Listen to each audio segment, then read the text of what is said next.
Hoje nós vamos falar sobre a função conativa da linguagem. E é uma aula que vale muito a pena você prestar atenção e rever os conceitos que a gente vai falar hoje depois, porque é quase certo vai cair questão sobre isso na sua prova do Enem.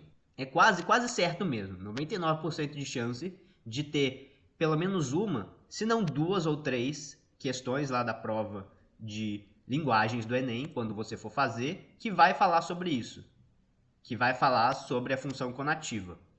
Não diretamente, né? Lembrando, quando a gente faz esse estudo das funções da linguagem, a gente não está preocupado com decorar esses conceitos e decorar exatamente as classificações, as características. Isso é algo que você deve entender. E a gente vai ver como que cai na prova do Enem. A maneira como o Enem pode cobrar esse conhecimento, essa informação. Hoje a gente vai falar então sobre a definição do que é a função conativa, as características dessa função, dos tipos de texto que tem função conativa e alguns exemplos disso, principalmente a publicidade e a propaganda. E também vamos ver questões do Enem que já apareceram que cobram função conativa da linguagem. A gente está aqui no meio do nosso estudo das funções da linguagem, depois de ter visto função emotiva, função referencial. Agora a gente vai ver função conativa, também chamada de apelativa. Eu gosto desse quadro porque a gente pode se situar no contexto mais geral, onde que a gente está nesse momento, o que a gente está estudando. A gente vai estudar uma função da linguagem que tem foco nos seus elementos, bem diferente dos outros textos que a gente já estudou, com função emotiva, função referencial. No meio de todas as funções da linguagem, a função conativa, apelativa, ela aparece muito claramente em alguns tipos de texto específicos. E esses textos são importantes no nosso dia a dia, na nossa realidade. Ainda mais hoje em dia, em que a circulação da propaganda, da publicidade, é algo que está muito presente na televisão, na internet, nos jornais, revistas. Nas redes sociais nem se fala, né? Seria todo um capítulo à parte a gente pensar na presença das propagandas, da publicidade nas redes sociais, da internet. E a gente vai falar sobre isso depois, né? Mas hoje a gente está começando o nosso estudo, falando de uma forma mais geral sobre esse assunto. O que é exatamente a função conativa? Quando a gente fala de função conativa, você deve associar imediatamente com a publicidade e a propaganda. O que quer dizer função conativa da linguagem? Conativa vem de conatio, ou do conare, que quer dizer tentar convencer alguém sobre algo. Ela também é chamada de função apelativa da linguagem, no sentido de fazer apelo a algo, a uma atitude, a uma persuasão do seu público-alvo. Esse nome já mostra qual que é o objetivo dessa função. O objetivo, que é um dos aspectos que a gente estuda nas funções da linguagem, o objetivo desse gênero de textos, desse tipo textual. O objetivo principal é convencer ou persuadir o destinatário daquela mensagem. O foco da função conativa é no receptor. Lembrando, né, que a gente estuda as funções da linguagem a partir do foco que elas dão para cada um dos elementos da comunicação. A gente viu a função emotiva, que tem foco no emissor. A gente viu a função referencial, que tem foco no assunto. Agora a gente está vendo a função conativa, que tem foco no receptor, naquele que está recebendo a mensagem, que está lendo o texto, por exemplo, público-alvo. Como existe um foco no receptor, automaticamente a gente já vê várias características desse tipo de texto. Por exemplo, a gente vai ver muitos verbos no imperativo, verbos ligados a essa estratégia de convencer alguém, de se dirigir a alguém e falar para ele fazer alguma coisa. Por exemplo, aquele slogan famoso que a gente viu sendo ironizado no poema: beba Coca-Cola. Beba Coca-Cola é uma frase que carrega diretamente uma função conativa. Ela é um bom exemplo da função apelativa da linguagem. Beba Coca-Cola. O que é esse imperativo? É faça isso. Está falando para você, beba na segunda pessoa, para você fazer aquilo, beber Coca-Cola, consumir aquele produto. Então esse verbo beba Coca-Cola é típico da função conativa. Como tem foco no receptor, na comunicação, claro que vai predominar a segunda pessoa do discurso, aquela que se dirige a você, a tu. Embora seja raro no Brasil, a gente vê os verbos sendo conjugados na segunda pessoa. É como se, por exemplo, a Coca-Cola não vai falar bebe, bebe, tu bebes Coca-Cola. Não é comum na publicidade. Normalmente no português do Brasil a gente usa o você.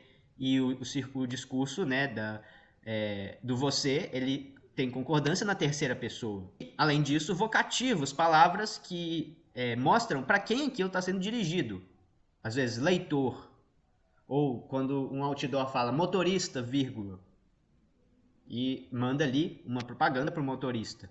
Esse é um exemplo de vocativo, uma palavra que evoca o receptor com quem você está falando. Como nós estamos vendo, né, essa é a função típica própria da publicidade e da propaganda. São os textos em que é mais comum que haja uma função conativa. Embora ela também pode estar presente em vários outros gêneros.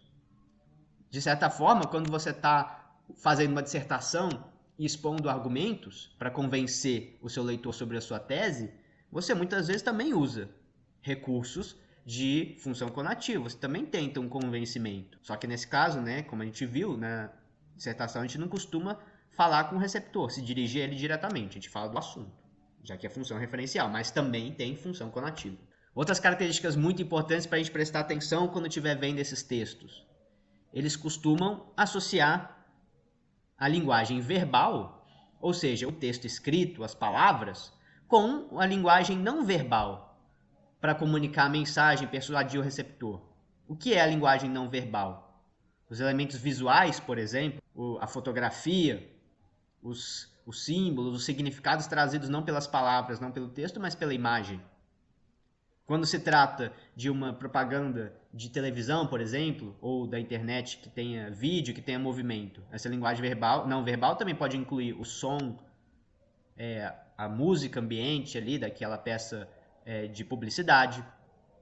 Enfim, existe uma associação entre linguagem verbal e linguagem não verbal que a gente frequentemente tem que prestar atenção. A gente pode perceber também que é um gênero que traz muita criatividade.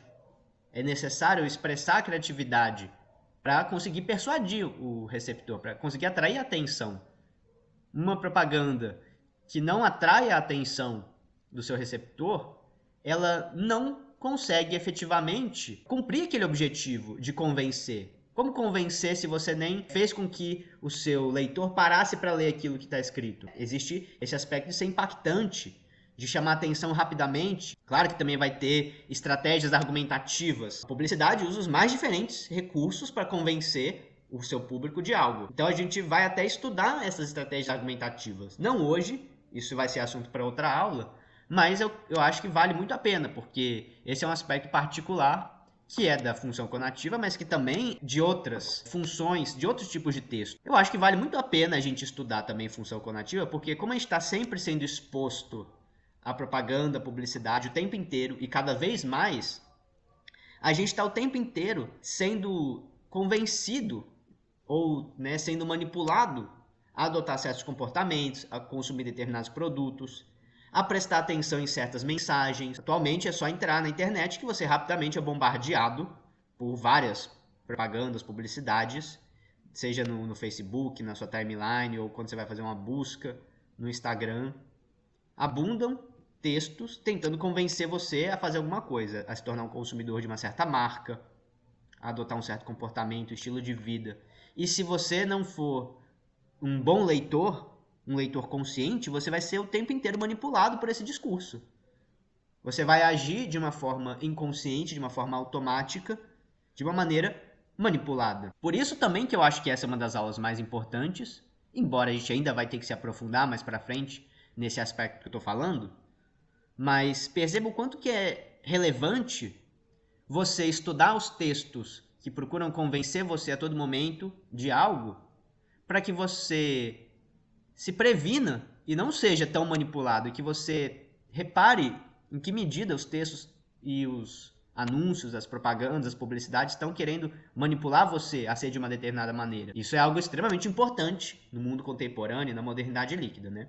A gente não ser convencido facilmente, não ser manipulado pelos textos, pela imprensa, pelas redes sociais, pela publicidade. Outros recursos também que são usados podem incluir as figuras de linguagem, Intertextualidade, ou seja, jogar com algo que você já conhece, que você já viu em outro lugar, para chamar sua atenção também. A gente vai ver isso. Linguagem conotativa, ou seja, aquela que não é literal.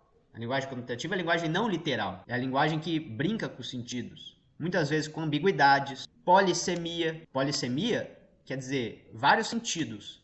A possibilidade de enxergar vários sentidos num texto, numa palavra, etc. Essas são características importantes da função conativa. Vamos ver essa publicidade aqui, como exemplo disso que a gente está falando. Não deixe o seu bichinho se tornar transporte de vermes. Aí tem a imagem de um gatinho meio transformado num ônibus, o texto complementando. Faça sempre uma vermifugação antes de viajar. Essa marca Elanco é uma marca que produz um vermífugo para gato, para cachorro, para matar os vermes intestinais. Como a gente sabe, proliferam, abundam nos nossos bichinhos. E se a gente deixar, eles se tornam realmente verdadeiros, né, transporte de vermes, dos mais variados tipos de vermes diferentes. É um assunto delicado, né, porque é algo meio tabu. Poxa, vai falar de verme do intestino do gato. É algo que incomoda as pessoas. Muitas vezes você está lá tomando seu café da manhã e você não quer ver um texto que fala sobre os bichos que moram no cocô do seu animalzinho. Os parasitas, né, são um assunto incômodo, de alguma forma. Então tem que ser criativo para abordar um assunto como esse, até para suavizar o impacto disso. Porque é um assunto incômodo, a pessoa não vai prestar atenção, ela pula. Dependendo da maneira como um assunto é abordado numa revista, a pessoa vai pular diretamente aquele anúncio. Então tem que chamar atenção e tem que ser interessante. Essa publicidade, ela brinca com isso, né? Com bichinhos poderem ter vermes, misturando esse texto com uma linguagem não verbal, que é uma imagem, para convencer o consumidor a comprar esse produto. Esse transporte de vermes também, né, é uma figura de linguagem. Existe um elemento metafórico envolvido, como se esse transporte, um ônibusinho, fosse semelhante ao seu gato. Eu vejo também uma intertextualidade aqui. Alguém percebe essa intertextualidade? Qual diálogo existe aqui? Com qual outro texto esse aqui está dialogando? Me lembra uma outra imagem, um outro texto famoso, que é o filme Meu Amigo Totoro. Vocês já viram? É um anime que é clássico, né? É meio antigo já, mas vale muito a pena vocês assistirem. Eu acho que tem no Netflix. Pro final de semana, assista. Eles sobem nesse ônibus de gatinho. É um gato com várias patas que é tipo um ônibus onde eles entram e saem pra passear. Eu, invariavelmente, me lembrei quando eu vi essa imagem aqui. Ela é bem parecida, né? Enfim, isso é intertextualidade. Quando a gente fala de publicidade, pessoal, isso é uma coisa importante também, né?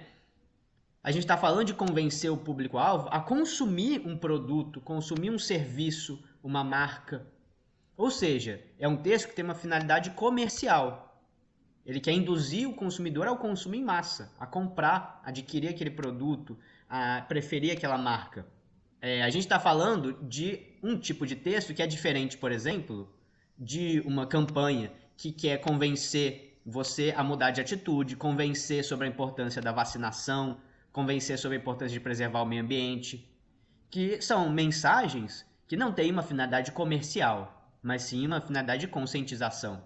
Então são gêneros um pouco diferentes que a gente costuma diferenciar. Quando eu estudei esse assunto na comunicação, na faculdade de comunicação, a gente diferenciava publicidade de propaganda, campanha publicitária de uma campanha propagandística. E a gente dizia, a publicidade é aquele tipo de texto que tem um propósito comercial. Propaganda, ela já tem essa ideia de conscientização sobre questões políticas, sociais, ambientais, de saúde. Lembrem-se dessa diferença. Porém, eu vejo que nem sempre essas distinções são feitas. No dia a dia, na linguagem comum, a gente usa publicidade e propaganda como sinônimos, né? A gente chama isso, que é aquele texto de uma empresa para divulgar um produto, para convencer você a comprar, de propaganda também. Anúncios na televisão das marcas, a gente também chama de propaganda, informalmente. Porém, saiba que, né, no estudo da comunicação existe essa diferenciação. Eu tenho visto que o Enem não faz muito essa diferenciação. Quase sempre no Enem eles usam essas palavras, ele fala campanha publicitária,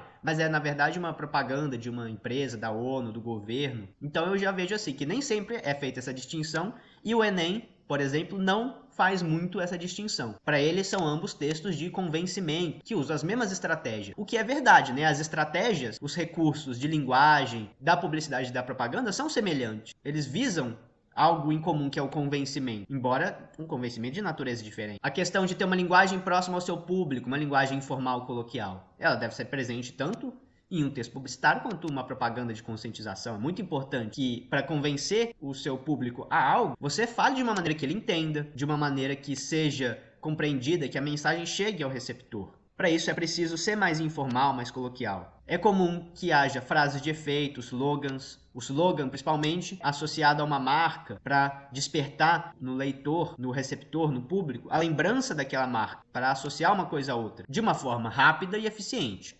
Vamos ver algumas questões do Enem que cobram esse assunto. Enem 2018. A gente tem uma imagem de uma floresta de eucaliptos e o texto. É dessa floresta que sai o Chapeuzinho Vermelho, João e Maria, os irmãos Karamazov, a Dama das Camélias e os Três Mosqueteiros. O que vocês acham que esse texto quis dizer relacionado com essa imagem, pessoal? Nesse cartaz publicitário de uma empresa de papel e celulose, essa informação ela é pertinente também. Isso é um cartaz publicitário de uma empresa de papel e celulose. A combinação dos elementos verbais e não verbais visa, então ele está ressaltando a questão de combinação dos elementos verbais, ou seja, esse texto, com essa imagem de uma floresta de eucalipto. Essa combinação visa justificar os prejuízos ao meio ambiente ao vincular a empresa à difusão da cultura. B. Incentivar a leitura de obras literárias ao referir-se a títulos consagrados do acervo mundial. C. Seduzir o consumidor ao relacionar o anunciante às histórias clássicas da literatura universal. D. Promover uma reflexão sobre a preservação ambiental ao aliar o desmatamento aos clássicos da literatura. E construir uma imagem positiva do anunciante ao associar a exploração alegadamente sustentável à produção de livros. Vamos lá. Essa questão, ela não é muito fácil, né, do Enem. Mas a gente consegue responder ela pensando principalmente no estudo que a gente está fazendo sobre a função conativa.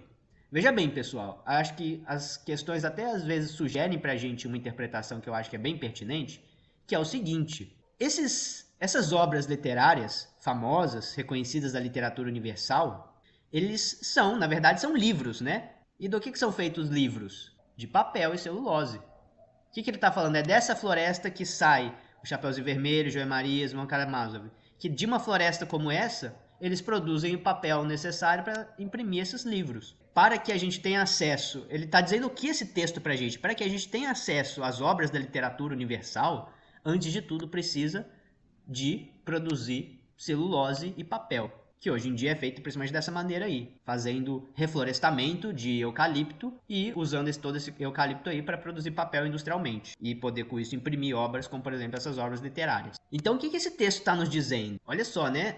A indústria do papel é tão importante, a indústria que planta eucalipto, que na verdade é algo que não é muito sustentável quando a gente vai ver bem. Plantações de eucalipto, elas são feitas às custas, muitas vezes, de matas nativas, de espécies originais que têm muito mais biodiversidade do que uma mata reflorestada feita só de eucalipto, do que uma monocultura, né? Hoje em dia a gente sabe que a monocultura de eucalipto ela não é nada sustentável.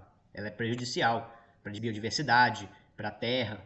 Mas apesar desse adendo, né, que não está sendo considerado aqui, né, inclusive é uma peça de uma empresa de papel e celulose, eles vão tentar puxar a sardinha para o lado deles, relacionando o que eles fazem com as grandes obras literárias, a literatura universal, que afinal de contas, né, para nós termos acesso, primeiro nós precisamos que alguém produza aquele papel todo para imprimir esses livros. E graças a essas empresas de papel e celulose, nós temos acesso às obras literárias da literatura universal. A gente está diante de uma peça que procura convencer a gente a pensar de uma determinada maneira, a valorizar as empresas que produzem papel e celulose, a valorizar também a leitura, a consumir esses produtos, de forma que nós somos convencidos a essa mudança de atitude, a esse tipo de pensamento. Nós somos seduzidos como consumidores a valorizar essas empresas. Então vocês percebem como uma peça publicitária, ela cumpre esse objetivo de seduzir o consumidor, convencer o consumidor? Claro, esse é o objetivo principal desse tipo de texto. Então, quando a gente vê uma alternativa como a C, a gente deve prestar bastante atenção para ela, considerar realmente, porque ela está falando algo que é muito pertinente, a esse gênero textual. Mesmo que outras interpretações sejam possíveis, interpretações cabíveis, a interpretação E, a letra E, por exemplo, a C vai mais direto ao ponto, quando ela fala de sedução do consumidor, relacionando o anunciante, a empresa de papel, com as histórias clássicas da literatura universal. É um argumento que procura valorizar o produto que está sendo anunciado. Olha, é um produto tão importante que, graças a ele, existe acesso à literatura universal. Pois é, essa é uma questão que, inclusive, ajuda a gente a entender melhor como que isso pode ser cobrado, né? Como que pode aparecer esse assunto na prova. Tem um meme que fala assim, aprendi no Enem que... várias coisas, né, que você pode aprender no Enem, as mais bizarras e variadas. E eu acho bem interessante, porque na verdade, aprender com o Enem é muito bom. O Enem, fazer questões do Enem, ver o que o Enem cobra, pode ensinar bastante coisa pra gente. Quando o Enem faz uma questão sobre um assunto, muitas vezes ele te dá tanta informação que você aprende fazendo aquela questão com aquelas informações que ele te deu. Mesmo que você ainda não saiba responder, aquele texto ele já te ensina bastante coisa. E esse é um ótimo exemplo disso, olha lá. Texto 1. Criatividade em publicidade, teorias e reflexões. Resumo. O presente artigo aborda uma questão primordial na publicidade, a criatividade. Apesar de aclamada pelos departamentos de criação das agências, devemos ter consciência de que nem todo anúncio é de fato criativo. A partir do resgate teórico, no qual os conceitos são tratados à luz da publicidade, busca-se estabelecer a compreensão dos temas. Para elucidar tais questões, é analisada uma campanha impressa da marca X. As reflexões apontam que a publicidade criativa é essencialmente simples e apresenta uma releitura do cotidiano. Olha lá, esse é um texto de função referencial, né, pessoal? É um artigo científico. Ele até falou, presente artigo aborda. Artigo científico é um texto que procura também nos informar sobre um ponto de vista importante que está sendo pesquisado. Esse texto, particularmente, ele está abordando a questão da criatividade. E o que ele conclui? Que a publicidade, ela usa a criatividade, e esse uso da criatividade ele tem como características a simplicidade e a releitura do cotidiano. Com certeza, são características bem pertinentes da publicidade. Olha lá, texto 2. Ninguém entende melhor de criação do que elas. 13 de maio, Dia das Mães. Ninguém entende melhor de criação do que elas. Elas quem? O subtítulo nos ajuda a entender. É uma campanha falando do Dia das Mães. Dia das Mães, que são aquelas pessoas, né, que, por definição, entendem de criação, entre aspas. Que nos criaram, a fonte de toda a criação. Todas as pessoas que existem no mundo nasceram da sua mãe. Todos os mamíferos que existem nasceram da sua mãe.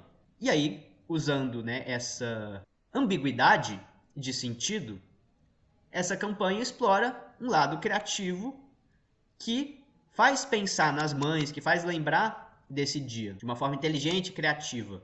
Principalmente através, né, dessa palavra que está destacada. Olha como a linguagem não verbal nesse caso é importante, né? A palavra criação dando destaque aqui, com uma cor diferente, maior do que o resto. Sugere que realmente essa palavra está destacada.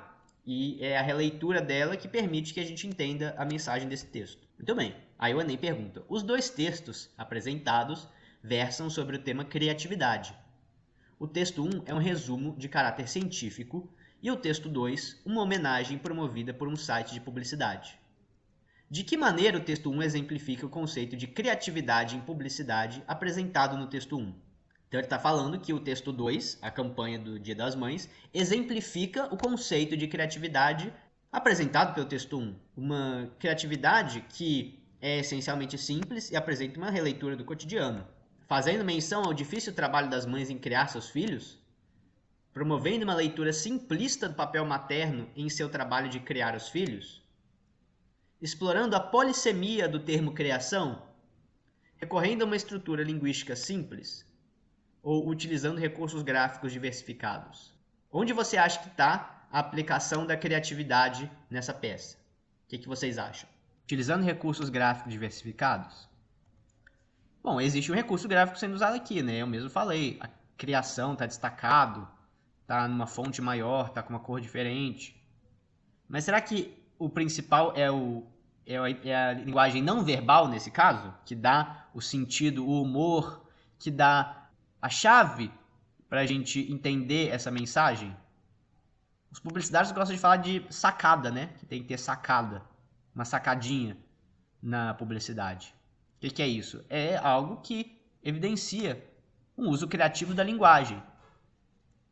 Mas nesse caso, eu acho que não é tanto a questão gráfica.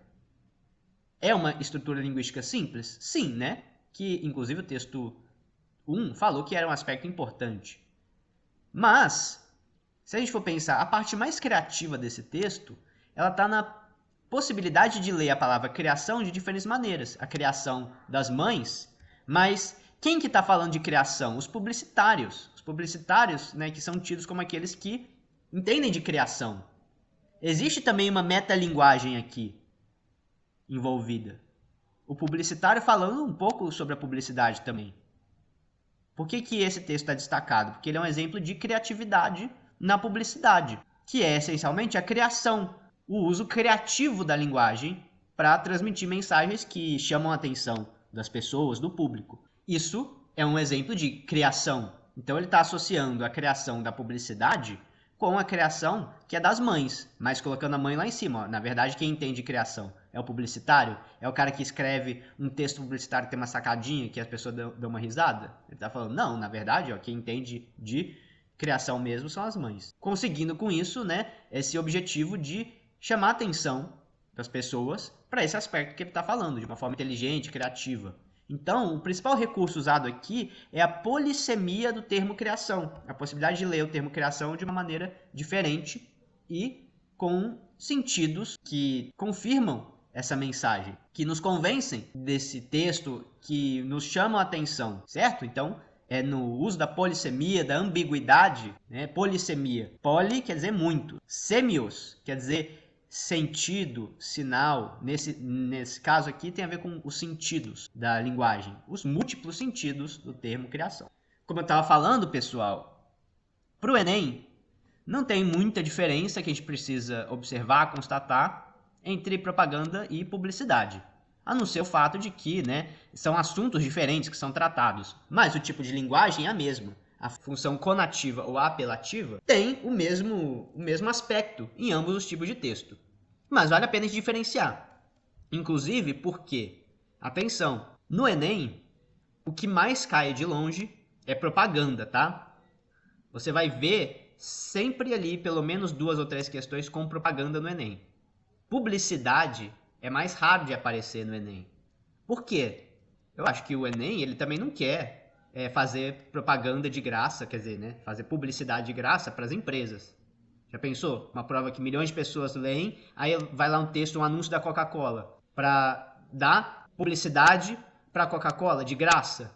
O Enem não vai fazer isso. É muito mais interessante para o Enem pegar a propaganda, pegar textos de conscientização, até porque o objetivo do Enem também é o de conscientizar as pessoas, os candidatos e a sociedade em geral de temas que são relevantes, que são problemáticos para a coletividade. O Enem é uma prova engajada, entre aspas, então ela vai trazer mais campanha de conscientização do que texto publicitário que tem objetivo só comercial, né? E aí a gente vai ver também nas provas que justamente, né, esses textos estão muito presentes, tem muita campanha de conscientização, muita propaganda.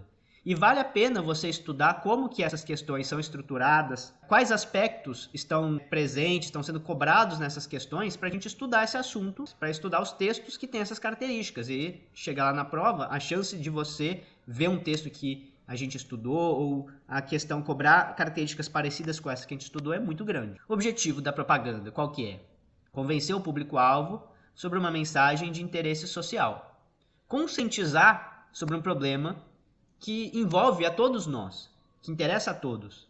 Claro que uma campanha de conscientização, ela pode ser voltada especificamente para um público específico, para ter um alvo específico, não ser dirigida para toda a sociedade. Por exemplo, uma campanha de conscientização sobre a importância da vacinação contra a gripe. A vacinação contra a gripe, ela não é para toda a população brasileira, né? É uma vacinação anual que é para grupos específicos da sociedade, para idosos, para profissionais de saúde, para professores, para gestantes. Um texto como esse, como uma campanha de conscientização contra a gripe, seja dirigido a um público-alvo específico. A linguagem desses textos vai ser voltada para atingir esse público, considerando que as grávidas têm que ler aquele texto, chamar atenção e lembrar também que precisam fazer essa vacinação. A propaganda, ao contrário da publicidade, ela traz questões sociais, questões políticas, econômicas, campanhas de saúde, campanhas sanitárias, meio ambiente, mudanças de hábitos e valores de uma forma geral. São os temas que são presentes nos textos propagandísticos, que são ligados, né, ao interesse coletivo que tem que ser abordado pelos agentes públicos. Por exemplo, um dos principais produtores de textos propagandísticos é o governo, chamando atenção, conscientizando, divulgando algum aspecto social, algum serviço público que seja importante para todos. Independente de ser uma questão social, política, econômica, ou uma questão comercial, como na publicidade, esses textos vão ter estratégias para despertar consciência, para chamar a atenção do receptor, muitas vezes chocando ele. Questão do Enem 2020, o último, esse anúncio publicitário. Olha lá, né? O Enem está chamando isso de anúncio publicitário. Propõe soluções para um problema social recorrente. Por isso que eu falei, na verdade, se a gente vê, isso é uma peça feita para o Facebook. Olha lá, né? Na verdade, não é nem tipo um outdoor, um cartaz. É uma imagem para circular no Facebook. De quem? Do Ministério do Esporte, de um órgão do governo, um ministério. Uma campanha feita pelo Ministério do Esporte sobre um assunto de interesse coletivo. O texto diz: respeita as torcedoras. Conversar pode, torcer junto pode, tocar sem permissão? Não. Empurrar? Não. Se sentiu desrespeitada? Denuncie. Diz que 180. Hashtag respeita as minas, hashtag geral na paz. Esse é um texto que é uma campanha de conscientização, uma propaganda do governo sobre um assunto de interesse coletivo, com a linguagem do anúncio publicitário. Por isso que eu falei para vocês, o Enem não costuma diferenciar publicidade, propaganda. Está chamando isso aqui de anúncio publicitário. Tudo bem. Esse anúncio propõe soluções para o problema social recorrente ao promover ações de conscientização para reduzir a violência de gênero em eventos esportivos, estimular o compartilhamento de políticas públicas sobre a igualdade de gênero no esporte, divulgar para a população as novas regras complementares para as torcidas de futebol, informar ao público masculino as consequências de condutas ofensivas, ou regulamentar normas de boa convivência nos estádios. O que vocês acham, pessoal? A C diz divulgar para a população as novas regras complementares para as torcidas de futebol. Existe regra aqui, né? Qual regra? Não pode, né, assediar uma pessoa no estádio de futebol. Pode até ser uma nova regulamentação que surgiu no Estatuto do Torcedor, mas, na verdade, essa não é uma regra específica das torcidas de futebol. Isso é uma questão que está presente em toda a sociedade, a necessidade de respeitar a mulher, o direito da mulher ser respeitada, a possibilidade de criar denúncias sobre abusos, exageros que afetam as mulheres. Agora, como um anúncio publicitário, como um texto de propaganda, eu acho muito mais interessante essa resposta que diz promover ações de conscientização para reduzir a violência de gênero em eventos esportivos. Promover ações de conscientização, a gente poderia dizer que é o objetivo de um texto de propaganda em geral, né? Textos propagandísticos, campanhas propagandísticas, elas promovem ações de conscientização. Nesse caso específico, né? Aí a gente tem que acionar a nossa interpretação de texto. Nesse caso específico, essa ação de conscientização está ligada à questão de gênero, à redução da violência de gênero. O que é tocar sem permissão? É um assédio, uma violência de gênero. O que é empurrar a mulher no estádio? É violência, né? E aí a denúncia está ligada a violações da igualdade de gênero. Portanto, eu acho que a alternativa A está muito bem colocada para explicar essa situação. Para fechar, mais uma questão do Enem 2018, dessa vez, inclusive sobre um assunto parecido. Olha como essa questão é importante, né, pessoal? E pode ter certeza que vai continuar caindo um assunto como esse. Nesse caso, eu estou falando do assunto especificamente, a questão da igualdade de gênero. Ou melhor, né, da problemática da desigualdade de gênero, da violência de gênero. Esse é um assunto de interesse coletivo da sociedade. É uma problemática social, política, muito importante do Brasil contemporâneo, que vale a pena você estudar na sociologia, na história, como que isso está presente no Brasil, porque isso tem boa chance de cair na prova de ciências humanas, questões que do ponto de vista histórico, do ponto de vista da sociologia, do ponto de vista da política, evidenciem as problemáticas ligadas ao gênero. principalmente a questão da desigualdade de gênero, né? E um dos aspectos dela que é a violência contra as mulheres. O Enem gosta desse assunto. Assim como, por exemplo, a questão do racismo no Brasil, a questão do preconceito cultural ligado ao racismo. E aí isso pode aparecer na forma de questões de história, de geografia, de sociologia, de filosofia, mas também na forma de textos da prova de linguagens. Textos literários, com função emotiva, falando da questão de gênero, por exemplo, do ponto de vista poético ou do ponto de vista, né, subjetivo. Mas também em textos como os textos propagandísticos, como a gente está vendo aqui, mais uma peça que fala sobre a questão de gênero. Campanha permanente pelo fim da violência contra as mulheres. Ó, campanha, né? Já tem que despertar. Campanha, função conativa. Esse texto aqui para nos convencer sobre algo. Nos conscientizar sobre algo. Aí tem uma imagem, né? Uma mulher tapando os olhos, uma tapando a boca e outra tapando os ouvidos. Tem intertextualidade aqui, pessoal? Na Índia, eles contavam essa história do macaquinho, né? Que não ouve, o que não vê e o que não fala. Uma simbologia oriental típica. Não ouvir, não ver, não falar. Ou seja, em resumo, né, fazer vista grossa. Algo que, na verdade, essa campanha está falando para que seja feito o contrário disso, romper o silêncio. Essa imagem aqui, essa linguagem não verbal, que é a imagem, os gestos dessas pessoas que estão sendo fotografadas, que são 3 mulheres fazendo os gestos 3 macaquinhos, dialoga com essa frase, rompa o silêncio. Se você foi vítima de assédio, rompa o silêncio. Denuncie. Ligue 180. Muito bem. Então essa é uma peça, uma campanha de conscientização que procura, através da combinação desses recursos, nos convencer sobre a importância de que não se faça silêncio, não se faça vista grossa sobre a questão do assédio, da violência de gênero. Nesse texto, busca-se convencer o leitor a mudar seu comportamento por meio da associação de verbos no modo imperativo a... Olha o que ele está falando para a gente. Associação de verbos no imperativo. Como a gente estava falando, né? Característica da função conativa. Rompa o silêncio. Denuncie. Tem 2 verbos no imperativo. O que é um verbo no imperativo, né? É um verbo que conclama a ação. Que propõe que você faça algo. Que dá uma ordem. Além dos outros elementos aqui, né? Você... Está falando com o receptor, dialogando com a segunda pessoa do discurso, chamando a atenção para quem está vendo essa mensagem, que é o alvo dessa campanha. E falando com ele também, né? Esse texto fala com o leitor, rompa o silêncio, denuncie, através do imperativo. Isso está associado a... Para que serve esse imperativo? Rompa o silêncio, denuncie. A. Indicação de diversos canais de atendimento. B. Divulgação do Centro de Defesa da Mulher. C. Informação sobre a duração da campanha. D. Apresentação dos diversos apoiadores.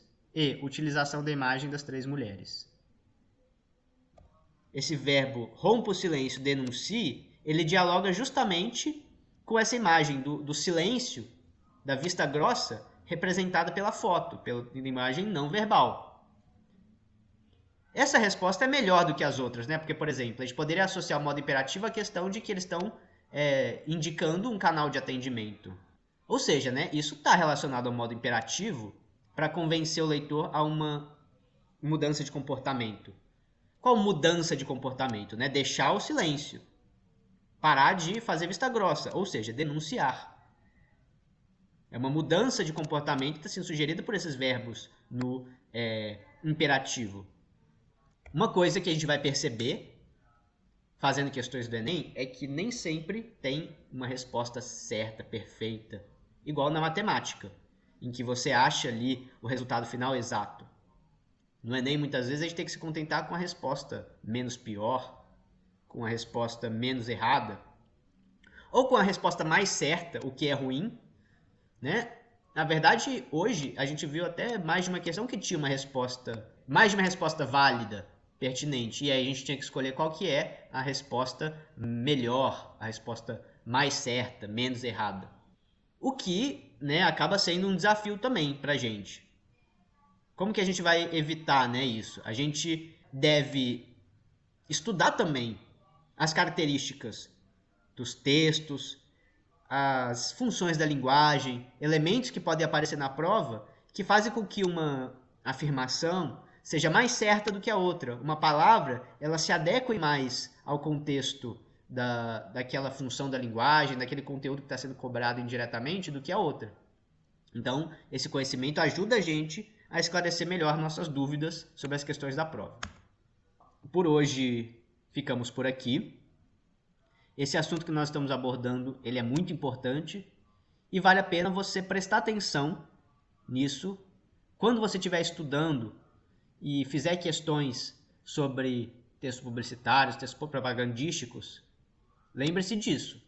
Você vai ter que fazer questões sobre isso na prova do Enem. Então, que vale a pena você treinar questões com esse tipo de resposta. Aos poucos, você vai perceber que a maioria das questões sobre esse assunto cobram quase sempre as mesmas coisas. E aí, como você já fez várias e várias questões sobre aquele assunto, você tem bem mais condições de ir bem naquela questão. Eu trago para a aula também, para que mesmo que você não tenha tempo de ir lá fazer questões e não esteja conseguindo responder, pelo menos na aula, a gente está analisando questões do Enem, uma coisa que vai ser mais útil diretamente para você na sua vida. Mas, se você puder complementar esse estudo fazendo as questões lá do Google Classroom, será excelente para o seu aprendizado. Beleza?